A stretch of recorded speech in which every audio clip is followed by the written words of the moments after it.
Merhabalar efendim, hepiniz hoş geldiniz. Öncelikle çok teşekkür ederek başlamak istiyorum her zaman olduğu gibi. Şimdi uzun bir süre ara verdik. Biraz uzun geldi bize de size de. Yalnız böyle kanalın yeni yeni oturmaya başlaması, işte ekipmanlarımızı yeni yeni oturtuyoruz aslında. Bundan dolayı böyle bir ara vermek durumunda kaldık. İnşallah böyle uzun bir ara tekrarlamayacağız. İnşallah böyle yoğun şekilde sırasıyla her hafta artık bir video ile sizlerle olacağız diye tahmin ediyorum. İşte bu teknik ekipmanlarımızı oturtmak vesaire zaman aldı. Bunun için de özür diliyoruz. Artık gümbür gümbür bomba gibi karşınızdayız efendim. Şimdi bu zaman zarfı içerisinde de bu ara verdiğimiz zaman zarfı içerisinde de gündem epey yoğunlaştı. Herkes ekonomiye kanalize olmuş durumda. Sabah zamlarla uyanıyoruz, akşam dolarla yatıyoruz. Ekonomi konuşuyoruz artık. Sokaktaki çocuk dahi ekonomi konuşmaya başladı. Ve artık bütün kanallarda, bütün medya, sosyal medya, aklınıza gelebilecek bütün basın, yayın organlarında ee, bir erken seçim tartışması gündemde. Erken seçim olacak mı, olmayacak mı, ekonomide durum ne olacak? Bütün bunlar artık konuşuluyor. Dolayısıyla biz de dedik ki gündemle başlayalım ve gündemin içerisinden hemen bu konuyla sizlerle olalım istedik. Şimdi efendim birincisi, ben daha önceki videolarımda dünyada çok büyük bir ekonomik sorunun olduğundan bahsetmiştim. Yani dünya sınırsız para arzından sınırlı para arzına geçiyor. Bu da banknotlara olan talebi azaltıyor. Daha önceki videolarımızda var. Buradan takip edebilirsiniz. Son durum dünyada sınırsız para arzından sınırlı para arzına geçişi detaylı anlattık. Şimdi Türkiye'deki ekonomik krizin birinci dışsal faktörü bu. Yani dışsal faktör yok diyemeyiz. Bütün suçu da dışsal faktörlere atamayız. Yani böyle de bir dünya yok. Dışsal faktörlerden en önemlisi ve birincisi dünya dediğim gibi sınırsız para arzından artık sınırlı para arzına geçiyor. Bu da banknotlara olan talebi azaltıyor. Bu da doğrudan enflasyonu tetikliyor. Enflasyonu tetikleyen bir olgu. Ise efendim Davos'un gizli gündemi başlıklı videomuzda da anlattığımız gibi Davos'ta bu geçen yıl gündeme geldi. Geçen yıl toplanan Davos'ta bu konu gündeme geldi. Dünya ciddi bir tedarik zinciri sorunuyla karşı karşıya. Bu sorun, bu gerçeklik dillendirildi, tartışıldı, konuşuldu Davos zirvesinde. Biz bunu detaylı şekilde Davos'un gizli gündemi başlıklı videomuzda anlattık. Oradan da takip edebilirsiniz.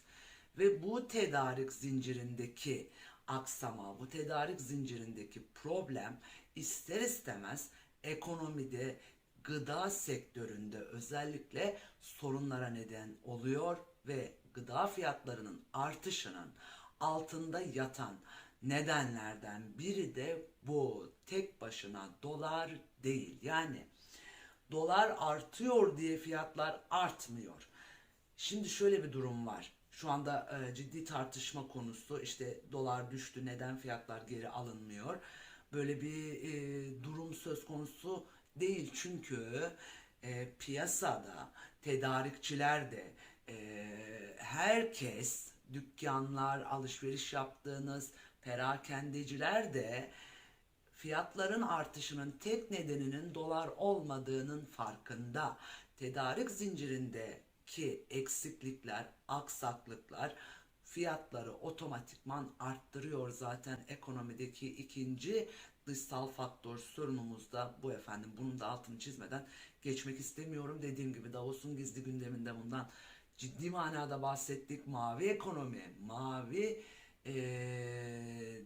deniz dediğimiz, mavi ekonomi dediğimiz denizlerde, okyanuslarda gelişen ekonomilerden e, Türkiye'nin çok bu konuda yetersiz oluşundan kaynaklı da sorunsallarımız var.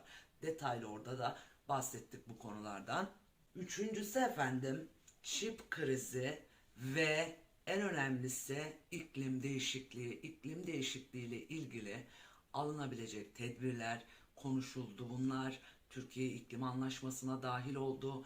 Biz bunlardan geçen yıl bahsettik ve bu konuların ekonomiyi bugün bu noktaya getirebileceğinden detaylı bahsettik. Çip krizinin etkileri, araç otomobil fiyatlarının artması, bütün bunlar tek başına dolara bağlı ekonomik sorunsallar değil. Tek başına dolar değil problem. Dolardaki sorunsal, dünyada bir dolarla ilgili problem var. Sadece Türkiye'de yok. Dünya artık bir değişimin eşiğinde. Sermaye doğu ve batıdan doğuya doğru kaymaya başladı. Çin merkezli oluşmaya başladı. Çin bölünecek, üçe bölünecek dedik. Arap Yarımadası'nda neler olacağından detaylı bahsettik. Bunlar geçmişteki videolarımızda var. Bütün bunlar dünyadaki ekonomik krizi tetikleyen faktörler ve dolayısıyla biz bunları detaylı bir şekilde anlattık. Ve bugün geldiğimiz noktada biz bugün gelinecek noktayı az çok tahmin ettik ve bunları detaylı anlattık dediğim gibi. Şimdi burada asıl sorunsal bizim ne yaptığımız, ne tedbir aldığımız, iktidar ve muhalefetin ne yaptığı. Birbirlerini suçlamak dışında hiçbir şey yapılmıyor. İşte ekonomik krizin müsebbibi iktidar, ona yüklenelim. İşte orada başka bir şey var. Onu yapıyorlar, bunu yapmıyorlar. Muhalefet ne yapıyor? Muhalefet de hiçbir şey yapmıyor. Çünkü sorunsalın temeline inen ve sorunu temelden ele alan yok. Yani hep bir başkasını suçlama, hep bir başkasında sorun arama, hep böyle bir karşı tarafta sorun var. Yani bundan da detaylı bahsedeceğiz. Toplumsal ruh halimizden de detaylı bahsedeceğim, anlatacağım bunu da. Şimdi kalemimiz yazmıyor. Mürekkebi bitti. Biz bu kaleme mürekkep koymak zorundayız. Sorun mürekkep. Ama biz gidiyoruz bu kalemin yayıyla, ucuyla uğraşıyoruz ki sorunu çözelim. Çözemeyiz efendim. Asıl problemi ortaya koymadan sorunsalı çözemeyiz. Dolayısıyla dediğim gibi birden fazla etken faktör var. Ekonominin bugün bu noktada olmasının birden fazla etken faktörü var. Bu etken faktörleri eğilmeden radikal, temelde sorunu çözecek önlemler alınmadan ekonomi kısa vadeli rahatlar ama orta ve uzun vadede biz tekrar aynı sorunsalları yaşarız. Kısa vadeli çözümlerden biri de iktidarın ortaya attığı kur korumalı mevduat sistemi. Ve bunu bir ekonomik sistem olarak ortaya attığını iddia etti. Yani biz yeni bir ekonomik sisteme geçiyoruz. Efendim neymiş yeni ekonomik sistemin adı? Kur korumalı mevduat sistemi. Ya ortada bir sistem yok. Yani böyle iddia edildiği gibi bir sistem yok. Herkes de bu arada oturmuş iktidarı, muhalefeti, yeni ekonomik sistemi tartışıyorlar. Böyle bir ekonomik sistem yok. Yani iktidarın da böyle bir derdi yok. Yeni ekonomik sistem ortaya koyma gibi de bir derdi yok. Bu asılı görmemek aslında. Şimdi burada asıl mesele iktidarın yastık altındaki yabancı para cinsinden mevduatları bankalara çekmek için böyle bir isimde iddia ortaya attı aslında. Böyle bir isim, böyle bir tanımlama ortaya attı. Bu şu demek: ben sizin orta ve uzun vadede yabancı para cinsinden olan yatırımlarınızı, döviz cinsinden olan yatırımlarınızı güvence altına alıyorum. Kur korumalı olarak güvence altına alıyorum. Dolayısıyla getirin. Yastık altındaki paralarınızı bize getirin. Biz bunları koruyacağız orta ve uzun vadede. Bu demek. Bu bir ekonomik sistem değil. Yani böyle bir ekonomik sistem yok. Ve herkes yeni ekonomik sistem ortaya atıldı, işte bunu tartışmaya başlıyorlar falan filan. Ya böyle komik manzaralarla da karşılaşıyoruz ister istemez. Şimdi radikal çözümlere ihtiyacımız var. Her zaman söylediğim gibi.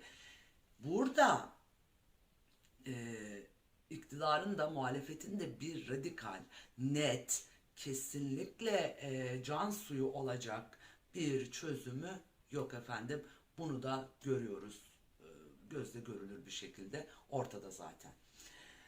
Tabii öte taraftan da ister istemez bu ekonomik buhran Türkiye'yi zorluyor. Çünkü dünya konjektüründen kısaca bahsettim size. İşte bu dışsal faktörler ve bu etkilerin Türkiye'ye yansımalarından bahsettim.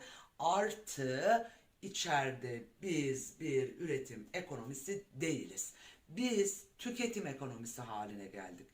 Özellikle Türkiye'de %20'lik kesimin dışında üreten yok, fikir üreten yok, bir şey üreten kalmadı. Çok az kaldı. Çiftçinin büyük bir bölümü üretim mekanizmalarını bıraktı ve köyden kente göçtü. Dolayısıyla bizim üretimimiz azaldı. Türkiye bir üretim ekonomisi değil.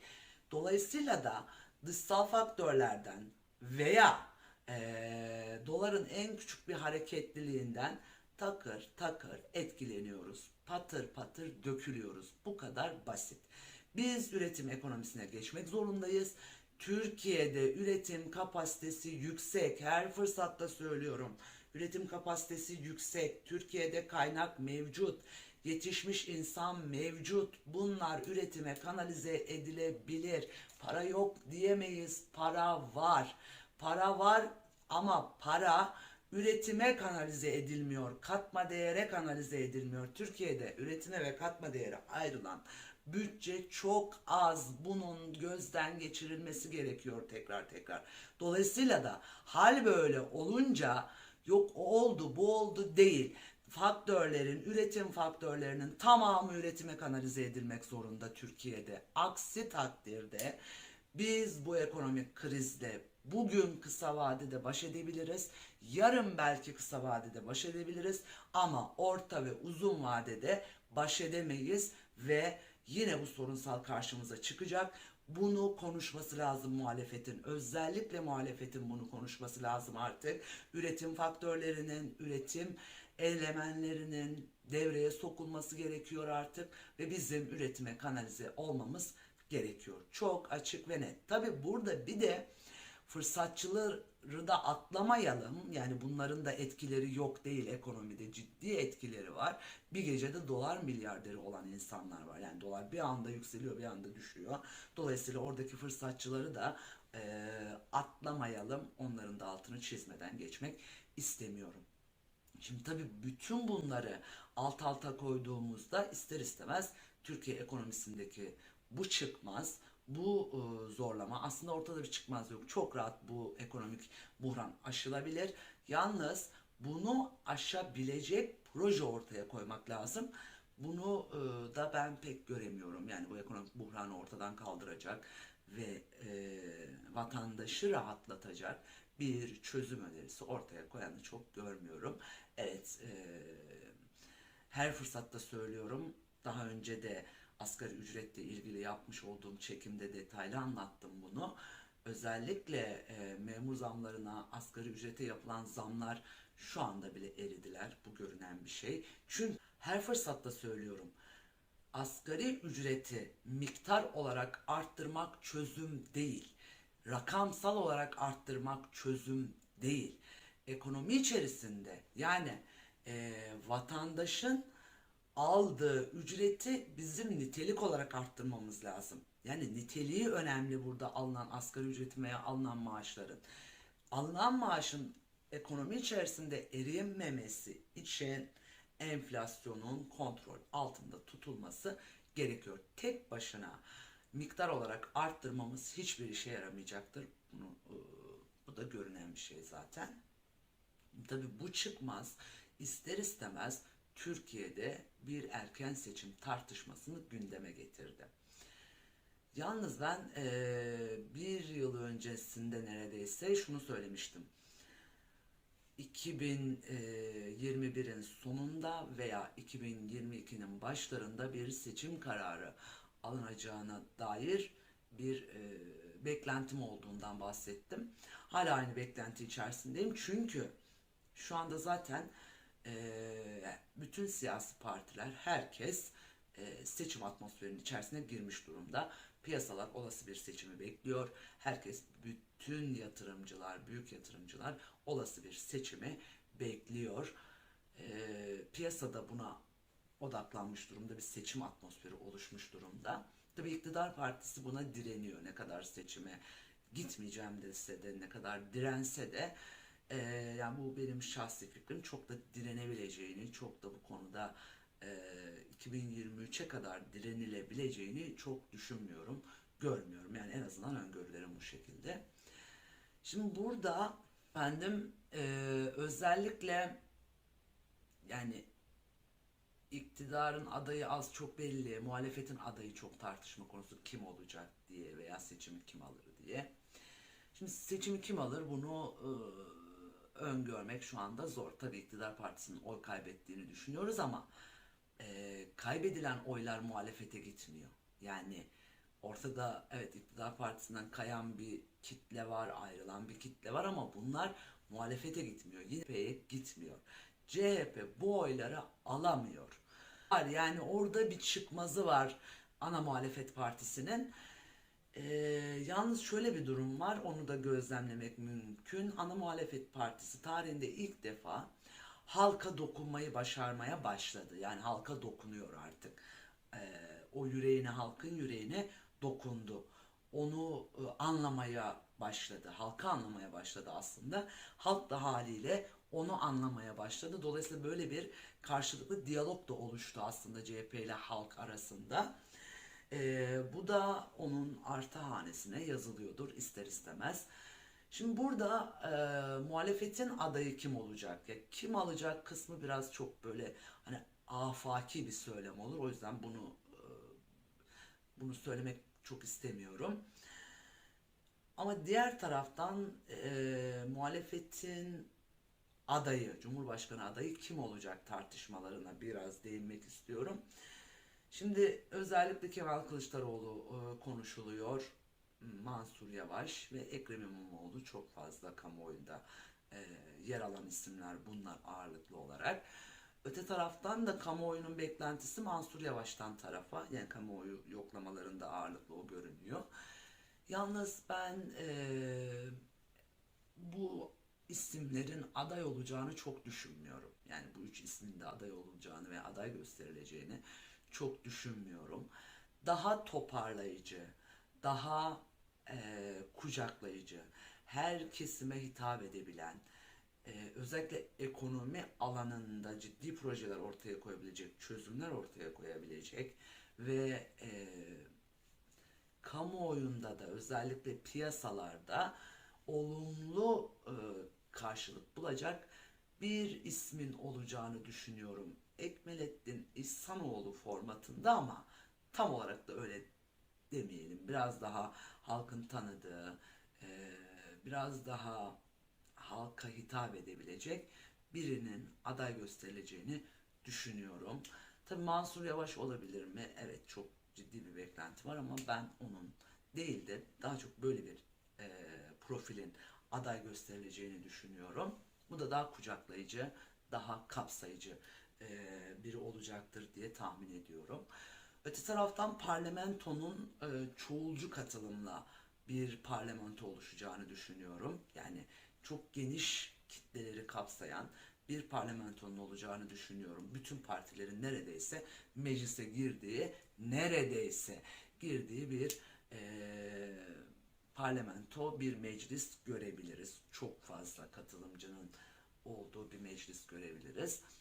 AK Parti büyük çoğunluğu elinde bulunduramayacak. Çünkü AK Parti aslında oy kaybediyor. Bakın bu önemli bir nokta. Şimdi Cumhurbaşkanımız Sayın Recep Tayyip Erdoğan çok fazla oy kaybetmiyor. Kaybediyor ama çok fazla değil. Burada oy kaybı yaşayan aslında AK Parti. İşte ikisini bağımsız düşünebilir miyiz diye sorabilirsiniz.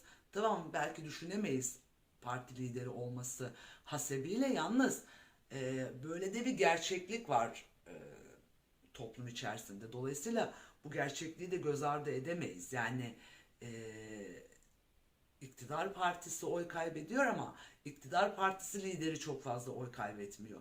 Bunu atlamayalım. Özellikle muhalefet partileri buna dikkat etmek durumunda diye tahmin ediyorum. Dolayısıyla iktidar partisinin ben çok oy kaybedeceğini, yani ciddi manada bir oy kaybedeceğini, yalnız mecliste yine büyük ölçüde bulunacağını düşünüyorum. Meclisin büyük çoğunluğu olmasa bile mecliste sandalyesi olacak. Hani bu şey değil, sönüp gidecek gibi bir şey değil. Yani bu süreç alacaktır. Öyle bir şey de söz konusu olmaz zaten. Merkez sağ partiler, yani belki işte ANAP ve benzeri partiler gibi düşünebilirsiniz. Yalnız ANAP ve benzeri partilerde öyle bir anda sönüp gitmediler. Süreç içerisinde eridiler.